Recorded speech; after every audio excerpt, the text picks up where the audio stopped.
Vendredi 21 novembre 2025, bonjour à chacun, bonjour à tous. Très heureux de vous retrouver dans cette session d'information dont voici les titres. Après le don de panneaux solaires et la prise en charge des accouchements, le chef de l'arrondissement de Liberté dans la commune de Segbana a offert des châteaux d'eau à plusieurs localités de la commune. Les détails dans ce journal. À Boycon, Rufino d'Almeida et son équipe ont transformé en réalité le rêve de la construction du musée d'art moderne et de rencontres internationales. Le top des travaux a été donné mercredi dernier.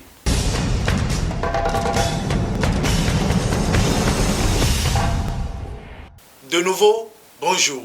Dans la commune de Bassila, une scène inexpliquée secoue le collège d'enseignement général 1. Dans ce récit, Moïse Oladele nous raconte les faits. Une situation alarmante secoue le CG1 Bassila où des élèves s'effondrent brusquement depuis le mercredi 19 novembre 2025. Au total, 12 élèves ont été touchés, présentant des symptômes tels que des vertiges, une faiblesse soudaine ou une perte momentanée des connaissances.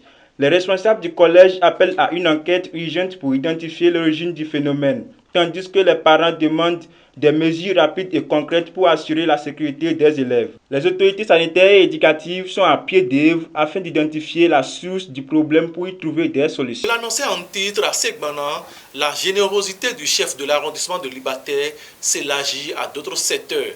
Ilias Siankakpe a offert à plusieurs localités de l'eau potable, nous rapporte Amos Boyou. Le chef de l'arrondissement de Liberté, Ilias Siankakpe, a lancé une campagne de distribution d'eau potable dans les villages de Kambara, Diaperu, Kouté, Saouzin et Gungbe pour améliorer l'accès à l'eau pour les communautés locales. Des pompes à motricité humaine ont été construites pour fournir de l'eau de qualité. Il faut rappeler que le CA Ilias Siankakpe avait déjà fait don de panneaux solaires et pris en charge les accouchements dans le centre de santé de Saouzin. Démontrant son engagement envers le bien-être de ses administrés, la population de Segbana se réjouit de cette initiative et exprime sa gratitude à Ilias Siankakpe. D'ici 8 mois au plus tard, la ville de Boycon aura son musée d'art moderne et de rencontres internationales. Le lancement des travaux a été fait mercredi par Maître Rufino d'Almeida, maire de la ville de Boycon. Samuel Dagba nous en dit davantage. Le mercredi 19 novembre 2025, la ville de Boycon a lancé les travaux de construction du musée d'art moderne et de rencontres internationales de Boycon.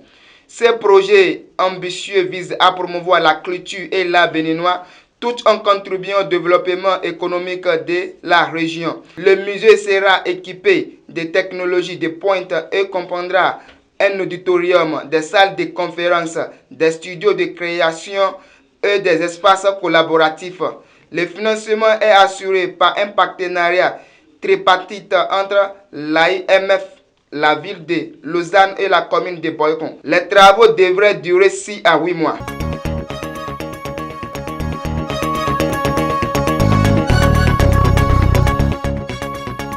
On quitte à présent le Bénin avec Amos Dotorok Boyou pour parler politique au Togo, sécurité dans la zone CEDEAO, éducation en Inde et relations France-Afrique. Au Togo, le président Faure Gnassingbé a signé des accords militaires, économiques et éducatifs avec Vladimir Poutine à Moscou le 19 novembre 2025, marquant un rapprochement significatif entre le Togo et la Russie. Cette alliance s'inscrit dans une stratégie de diversification des partenariats internationaux du Togo qui maintient ses relations avec la France tout en renforçant sa souveraineté face aux défis géopolitiques actuels.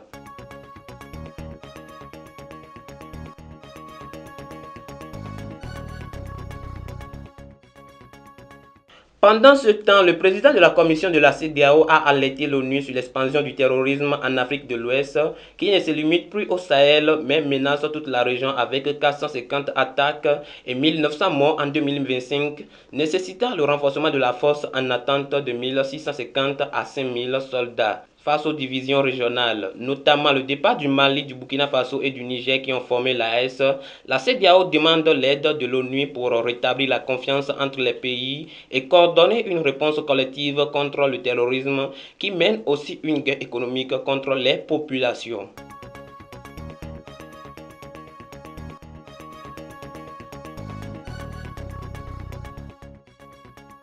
Suite aux manifestations populaires ayant entraîné la chute du président Rajoelina et l'arrivée au pouvoir du colonel Radianirina, Emmanuel Macron a annoncé depuis l'île Maurice que la France accompagnera la transition politique à Madagascar dans les domaines clés comme l'économie, l'énergie et la lutte contre la corruption.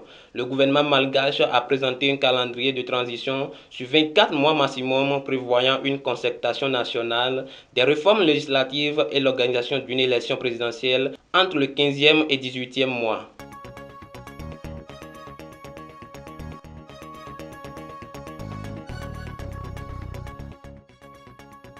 Une collégienne indienne de 12 ans est décédée après avoir été forcée par son professeur à faire 100 abdominaux pour punir un retard de 10 minutes.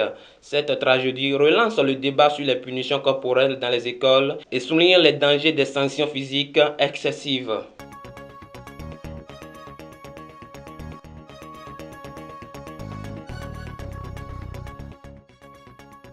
Chaque chose que vous faites, essayez de bien le faire car votre réussite fait la fierté de toute une famille. C'est la fin de cette session d'information. Merci de rester fidèle au programme de Du Coin Télévision. Agréable week-end à tous.